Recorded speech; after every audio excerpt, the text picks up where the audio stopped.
Donner le micro à Carl Verger. Alors, Carl Verger, je rappelle que vous êtes chez Provéance, directeur études et développement, direction de l'innovation chez Dotapost, et vous avez été rapporteur d'une étude sur les objets connectés, une révolution pour la santé et la prévoyance. On parlait de 2060 à l'instant avec Arnaud Belley. Est-ce qu'on peut repositionner un peu ce que c'est que la prospective et comment on voyage dans le temps? Alors oui, bonjour à tous, bien volontiers, parce que finalement on a discuté Big Data, on a discuté objets connectés, on a discuté confiance numérique, et j'aimerais bien prendre en fait un peu je dirais la posture de l'innovateur, c'est-à-dire celui qui va aider un petit peu à faire réfléchir tout le monde, j'espère en tout cas. Donc je voudrais aborder ça par une approche de diagnostic. Alors je suis désolé, hein, je ne suis pas un extraordinaire orateur, je vais un petit peu lire ce que j'ai écrit. Si on revient sur ce qu'est un diagnostic, finalement, c'est quoi? Ça passe par une problématique, un recueil de données, une approche systémique et une mise en perspective. Alors, on n'a pas beaucoup de temps. Ce que je vais essayer de faire, c'est de poser une problématique et essayer d'en tirer quelques perspectives. Si on essaie de poser la problématique, déjà, j'aurais tendance à dire qu'aujourd'hui, le secteur assurantiel ne subit pas de plein fouet, en tout cas pas encore actuellement, une problématique forte sur ses fondamentaux.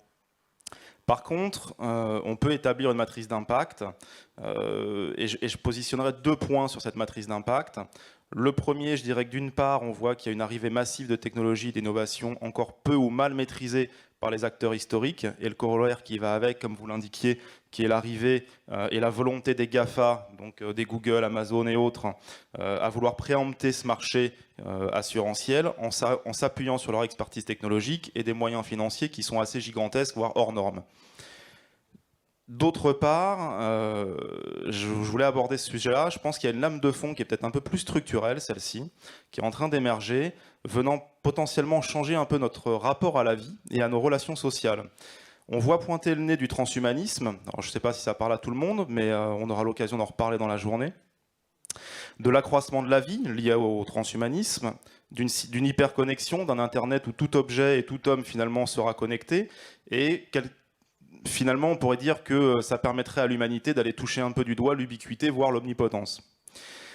Alors pour ma part, si on veut parler de digital et prospective, j'aurais tendance à essayer de faire un petit bond dans le temps, parce que finalement aujourd'hui le digital, quand on en parle, on parle toujours un peu de la même chose, c'est-à-dire on parle de vente cross-canal, multicanal, d'amélioration de la relation client, assuré, adhérent, quel que soit le mot qu'on utilise. Essayer de connecter en permanence finalement l'adhérent avec son assureur par le biais des réseaux de distribution physique, par le biais des applications mobiles, par le biais des sites web.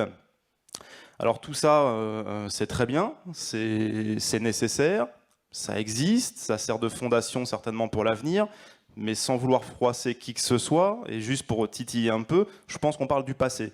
Alors que finalement, tout ça, ça existe déjà, c'est déjà là, c'est peut-être pas encore très bien appréhendé par le secteur assurantiel, mais d'autres secteurs se l'est approprié.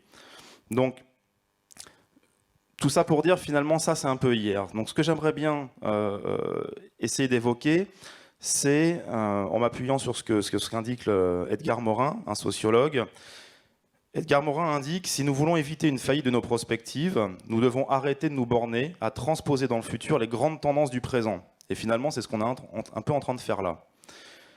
Et qu'on ferait mieux de commencer à appréhender pleinement les signaux faibles qui peuvent être tout d'abord considérés comme des déviances, mais qui viendront progressivement s'enraciner dans notre quotidien. Donc, une fois qu'on a dit ça, ça veut dire quoi? Ça veut dire comment on peut positionner le secteur assurantiel pour être un acteur, un catalyseur qui permettrait d'identifier ces fameux signaux faibles et de faire travailler de concert l'ensemble des acteurs du marché, c'est-à-dire des chercheurs, des universités, des assureurs, des start-upers, voilà, différents acteurs, pour essayer de venir sur ce marché, proposer des modèles d'open innovation, et devenir un acteur, puisque finalement on a parlé de la confiance, aussi être un acteur de la normalisation qui sera, on le voit bien, je pense en tout cas, une pierre angulaire pour apporter la confiance nécessaire sur ce marché et éviter que demain on soit tous assurés par un Google sans aucun contrôle sur nos données. Et pour finir, parce que je pense que c'est voilà, je vais juste lancer 2-3 petites idées de réflexion que je serais heureux de partager cet après-midi en atelier. Le premier, je dirais, qu'est-ce que sera l'assurance demain si l'humain se transcende grâce aux biotech? Voilà. Donc avec un allongement de la vie, une plus forte résilience aux aléas de la vie. Du coup, quel rôle devront jouer les assisteurs et les les assureurs et les assisteurs?